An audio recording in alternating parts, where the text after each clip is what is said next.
কি করছো তুমি? হ্যাঁ, এই সেলফি ক্যামেরা একটু দেখতেছিলাম নিজেকে। বাহ, ভালোই তো লাগছে। এই শোনো, তুমি হ্যাঁ। আমার সাথে একটা সুন্দর করে ছোট্ট একটা ভিডিও করো। হ্যাঁ, আমার সামনে বার্থডে আসতেছে না, এরকম করে ছোট্ট একটা ভিডিও করে, সব ভিডিও একসাথে জোড়া করে আমাকে উইশ করো। তাহলে এখন আমাকে সুন্দর একটা প্রশংসা করবা, তুমি যে আমাকে ভালোবাসো, তুমি যে আমার প্রশংসা করো, ওগুলো বলবা। হ্যাঁ, নাও করো।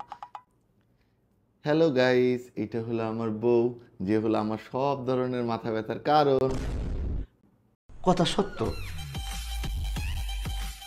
ক্যামেরাটা অফ করো। अब देख तू अब देख तू अब तू गया बेटा। अब तू गया, देख तेरी औकात मैं दिखाता हूँ तुझे। ক্যামেরাটা অফ না না করো। না, ক্যামেরা অফ করা যাবে না। হ্যাঁ ক্যামেরাটা হ্যাঁ। অফ করো। না না না।